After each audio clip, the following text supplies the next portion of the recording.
Lucky you! Best 36 holes in golf. You tuned in to Alternate Shots Podcast, Arnie's Army. where we talk about golf, Barkeys, Sandy's, poker, Bond, James Bond. horse racing, I'm all in. great movies. Alfred Hitchcock. We have no script. And down the stretch they come. We're glad you joined us. Frankly, my dear, I don't give a damn. Whoop, let's start again.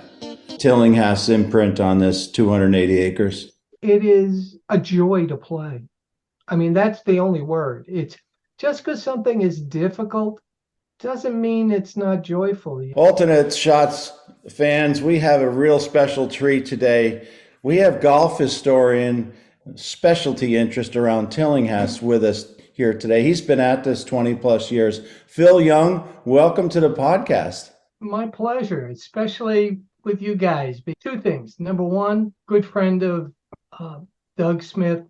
Number two, a dear friend with Neil, who I miss very much as well.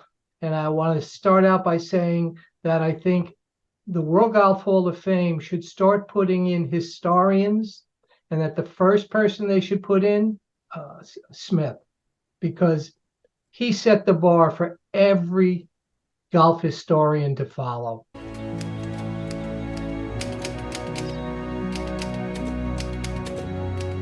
I'm Douglas the Ruth Smith, the official historian of Wingfoot Golf Club.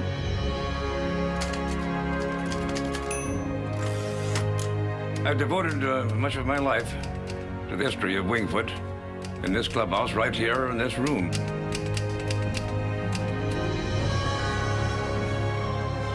We have had 4 U.S. Opens here. In 1929, right here, Bobby Jones won the U.S. Open Championship, a playoff, by 23 strokes. In 1959, Billy Casper won the championship here. It was a remarkable display of fine putting. It's a $12,000 triumph for Bill Casper. 1974, Hale Irwin was the champion. He was 7 over par. There it is, the United States Open champion. There goes the ball. 1984, Greg Norman and Fuzzy Zeller fought it out in a playoff. He surrenders. And now with the U.S. Open returning after an absence of 22 years, it's an exciting time, especially for me as historian. I'm proud that we are holding our 5th U.S. Open Championship here at Wingfoot Golf Club. A historical place, the museum. It's all history of golf. So why not have those who save the history be in it? Absolutely. Just something for you to tell your members, get them in. Generous with his time, generous with his research, and also very similar to the subject of today's podcast. There's 2 subjects, Wingfoot and the person who put it on the map, the undisputed architect, right? No one has disputed that anybody else did this property, this 36 holes, other than Tillie, A.W. Tillinghast, correct? Correct. And it's kind of fun to start with this picture here. This is the National Open. Shoot, this picture is just a little less than 100 years old. And how cool is it, right? You don't see a lot of trees in the back to the left of the clubhouse where the practice area is now, but you do see some sort of meadows off, and maybe in the distance you could see the Long Island Sound. So we're going to start off, with 2 West. And one of the reasons we like talking about 2 West is it goes back 100 years. And if you recall, that's Elm. And Billy and I often have an encounter with Elm, right, Billy? Every other time we play it. Barky specimen tree, and I think Tillinghast wanted everybody to see that tree on purpose. So as we've discussed before, Neil thought that it should be even open to the 5th hole, by clearing out some of the trees on the right side of 5 near the green. But you do see it. You can't avoid looking at it. It's an awesome approach shot into 2 West. What I love about the photographs of the holes back then is seeing how much fewer trees there were. And look at the one behind you, Bob. I know Yeah. talking about, but that's an example. And So the trees that were left, he really wanted. He wanted that to be shown and be seen, and not as a yardage helper, but rather as an aiming point more than anything. Probably at that time, it was the most important tree on the whole golf course. You know, when you look at not just the photograph, the design drawing there of the entire hole, it's a nothing 376-yard hole. But when you look at it from the drawing standpoint, you can truly appreciate how the thought that went into bunkering was going to just set the pace for the entire course. It's not the number of bunkers. It doesn't matter how many you have on a hole, he said. It's where they are placed. And he talked a great deal about, and Bob, you know this, I might as well say it now, his theory of design. Simple sentence, that it all revolves around the shot into the green. So let me just jump in there. Then Marty Collins, who's a legendary caddy at Wingfoot, will say you hit a 220-yard drive here, Phil, and you've got 156 left, and you normally hit your 6-iron between 150 and 160, and you go in the bag to get, and Marty goes like this, right, Billy? He grabs you and he's very interested, and he did this when he was 10 years old. Hold on. He says, you're going to need the 4-iron, maybe a 5-iron. And it's because the subtle bunkering. Oh, absolutely. Absolutely. I totally agree. I need the extra club for sure. When you look at the bunkers at the green, Tillie talked about was important for most of his holes to have a master trap. And that master trap dictated the way you should come into the green. And so you see in this photograph 2 interesting bunkers, but which one's the master trap? The one on the right.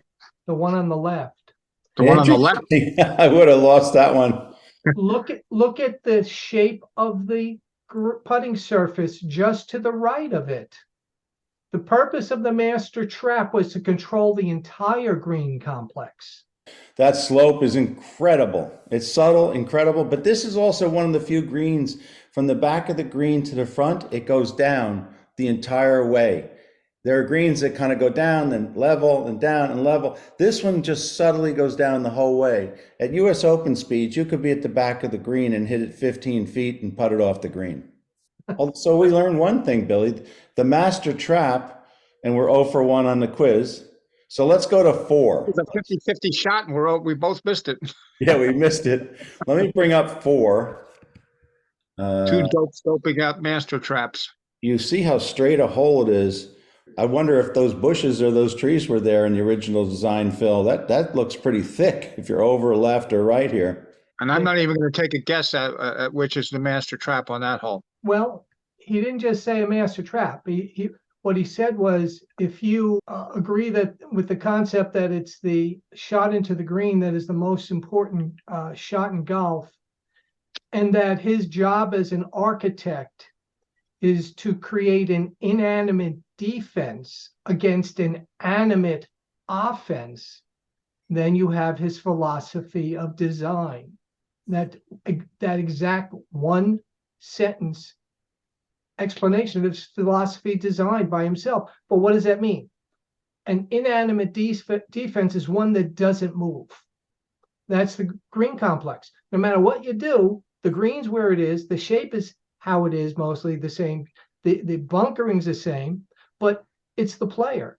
He may be 15 yards left in the rough, or 15 yards right in the rough, or dead center in the fairway. Tillie had to protect the green complex from every possible entrance to it in every possible way.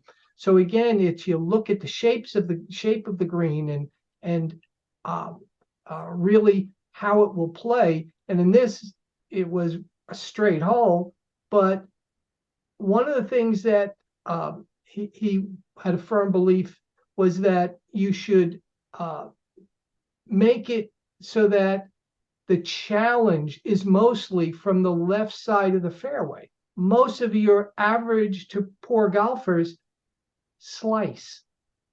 He said, you can tell a poor golfer when he hits his first drive if he's slicing. That's right. He said the expert golfer will move it more from right to left. So when you're protecting the left side of the green, and so you'll see a wide opening. So how could there be any bunker here? But it would be that left front corner bunker. And so it would, you now have the expert player coming into the green at the angle from that side of the fairway. And so the entire green complex is built around how will that be played in. And even if it's a simpler hole, shorter hole, it's that concept that was important in the design of every one. What about this Biarritz? This is some beautiful green here, which we did not restore to its original condition from the original design. But this is this gentleman standing right in the middle in the bathtub of the Biarritz, is he not? Yes, he is. This is where we bring in Charles Blair Macdonald, of course, and with his template greens and holes everywhere, no matter what. And Tillie didn't have a problem you putting that type of hole on any course as long as it fit the land. So he decided in this spot, this location, that's would really work well. And he liked movement in the greens, as you guys well know. So this never surprised me when I see this in the photograph. And I just wish it was brought back to how it was. So you would advocate putting this back in? Exactly. There's no reason not to in my mind. It's a wonderful hole as it is. But most clubs that host professional tournaments, but especially majors, along the way get changed. Yep. And that's probably what happened went at some time along the way with this.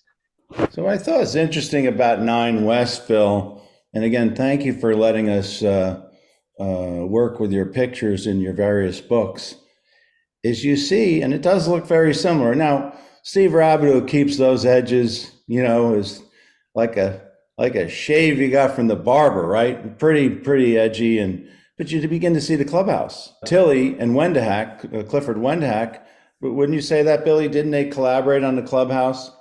The location of the clubhouse, yeah, which I think they thought was very critical that it be, a halfway point. And they were used to working together anyway, because there are a number of courses that they worked on where he did the clubhouse and Tillie did the course. The one thing that strikes me in this photograph, which is something I try to get across to architects all the time and superintendents, and they just can't wrap their heads around the concept. But when you look at a design drawing, if you look down on below, you see the fairway line and you see just the right of 200, that bunker, and you see the line go into the sand. All right.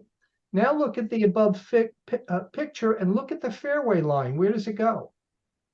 Right into the sand there. They don't want to keep fairway height grass into bunkers anymore. They think it's just too difficult to maintain. Wasn't so difficult back then, and it's can be done today, because what Tillie wanted was bunkers to be a one shot penalty only. When you put a nice 1.5 foot of 3-inch rough right before it, and someone's running along and their choice is to get into that rough and have a foot in the bunker, right? And try and hit out of that, or into the bunker just in, and now he's got the other foot up above him and now down below. That's way more than a one-shot penalty. It doesn't allow the bunker itself to dictate how it will penalize. From 60, 70, 80 yards out of a bunker like this, where they have to get the right amount of sand, this is frightening to any golfer. Mm-hmm. So it is, and if you skull it, it's a 2-shot penalty, because now you're over the green trying to chip back and maybe you make a 7, right? And you have to revisit the same kind of situation on 16 West. And that's fine. It'd be a 2, even 3-shot penalty if you skull it, because that's not the bunker's fault. That's not the design's fault. That's a youth problem.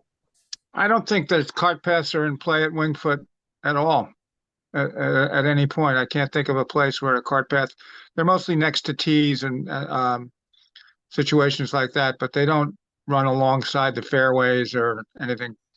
Yeah, and I think that's a great example for other clubs to imitate. You know, if you want to imitate the great courses, there's a lot of ways to do it, but that may be among the most important ways. Now we're looking at Pulpit, number 10 West. What a great shot. And one of the couple things you see here is this little bridge. There was a little river there. We'll come back to that. But I've heard that this was perhaps Tillie's best hole. And famous New York course, Winged Foot at Mamaroneck, where champion Claude Harmon is the home pro. Number 10 has been called the All-American hole because it is rated by the experts as one of the best of 18 selected holes in America. On the green, see what you can do with it. Going, gone. A birdie too. That's all just conjecture for anybody. You know, we all have our ideas of best courses, best holes, best bunkers and everything, and it's usually built around the ones that we've had the biggest problems with. Well, this one is interesting. Who knows what that? Look at the slope on that green, which you can still see on this 100-year-old picture. You know, in the 70s, just before the 1974 Open, they had a flattened 10 West. And every member who played 10 West, whether they were on in 1, 2, or 3, and it was above the hole, it was an automatic 3-putt unless you hit the hole and it stopped you. Hank Malfa is still one of the best putters. He played back then. He would tell you from 20 feet above that hole to get it 7, 8, 9 feet past the hole was a good attempt if you miss the hole. And then you're going to 3-putt.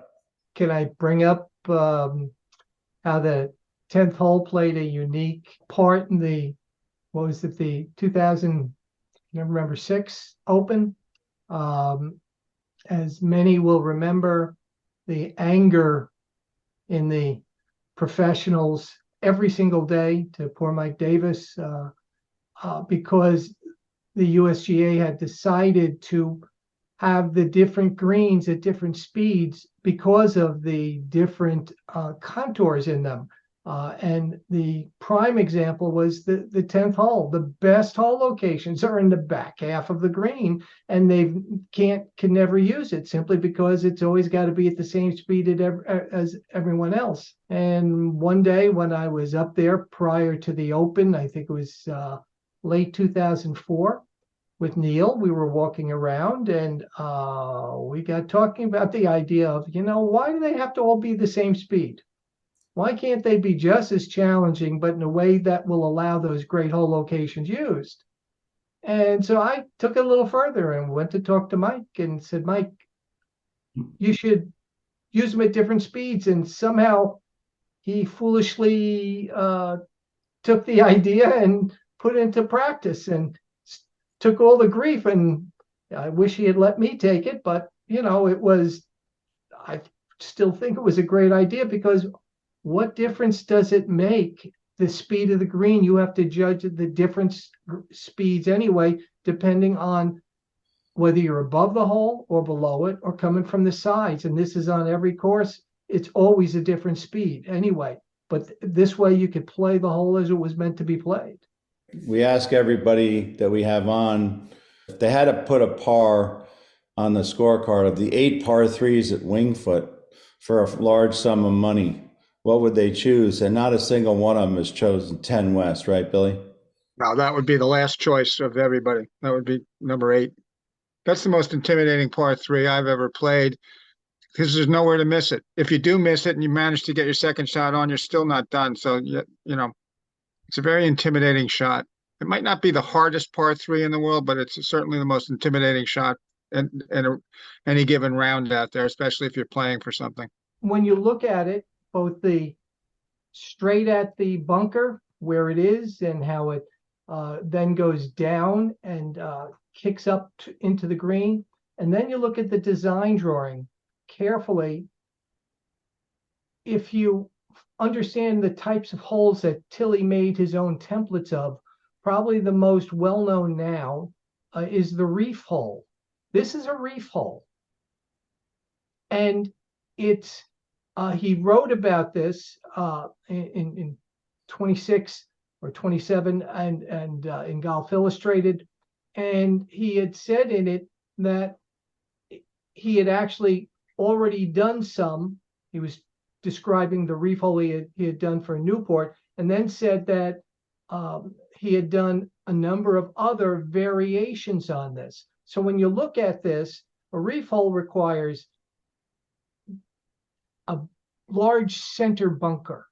Sometimes it'll go completely from one side of the fairway across to the other, almost always starting from the lower left to the upper right. So look at the a bunker there down below, lower left comes up to the right, but in this case it stops to allow an entrance in. Behind the bunker, there's that downhill slope. And the purpose for that slope is to enable somebody who hits off it, who can't reach the green otherwise, to get a kick from it, to get it up into the green. And so that's what is actually here. It's a type of reef hole. And I'd like to show you a different picture of it, if it hopefully will come out for you. This was drawn for me by Robert Trent Jones Jr. Out at San Francisco Golf Club. We got talking about reef holes. He picked up a piece of paper and started drawing. I always got to laugh because when I look at it, I see George Washington. Is there a cherry tree on it? Billy, do you have that one? And you can't putt it through the bunker. Come on. You're still No, putting. I don't. I've had to make that shot, not that often, maybe 700,000 or 800,000 times from the right bunker or the right side there. So he was smart not to put the green over there. I'd have 100 hole-in-ones if the green was where the right-hand bunker is. Boy, Phil, we played the back nine pretty quickly here. We're going 10 all the way around. It's like a two-hole match. We go from 10 west to 18 west. Well, we made a lot of bunker shots. This is certainly a historic hole over the years. And what do you glean from this in your master research about Tillinghast and so forth, about 18 west at Wingfoot? Look at the front right area of the green. Look how far the putting surface comes down. He enjoyed bringing putting surfaces out into the beginning of the fairway. In fact, he wrote about that aspect of green complexes being among the most important, if not the most important, style of designing holes that he was able to contribute to the art of golf course architecture. And sometimes that gets on as clubs work on their green complexes to, quote, restore or to make whatever changes, they kind of get put aside and not paid attention to. And this is an example of a hole where that can really make a difference too. That if you don't solidly get on that putting surface, you're going to have problems. But if you're near the front, it can be pretty bad. In a tournament, a metal play tournament, where do you think the most difficult hole location is on 18 west? Me, back right, simply because of everything you have to go over to get there will require you to hit with a longer club. And that's for those in a tournament of any level, it's the actual length they have to hit into the green that is important. You can in taking it back there, you go over that, you guys know that it's nothing but problems. And so it seems so like it's the easy place to get to. It really isn't when you take into consideration all the true contours of the green and where you're coming from. Yeah, Montgomery would agree with you. Montgomery should have won the Open, but he got stonewalled by Vijay Singh or somebody, and he went from the 6-iron to the 7-iron, hit a perfect shot, but hit the wrong club. And he had plenty of backstop, right, Billy? And he had plenty of time to think about it. He switched clubs about a half a dozen times. Phil Mickelson will go down in history as Colin Montgomery's favorite player for taking him off the hook, for being the guy who blew that open. What would you say about Wingfoot, the 36 holes, Tillinghast's imprint on this 280 acres? It is a joy to play. I mean, that's the only word. It's just because something is difficult doesn't mean it's not joyful. You go to the great art museums in the world and you're looking at paintings that you couldn't even begin to conceive, no less do, right? And you wonder, how could an artist do that? That's what Winged Foot is. You look at it and say, how could you put two courses together on this piece of property where holes are running parallel to each other all the time? And because you intertwine the two courses, no one ever thinks of parallelitis with this, that you're just parallel to everything where you're going. It's each hole becomes distinctive. Good friend of Doug Smith. Number two, a dear friend with Neil, who I miss very much as well.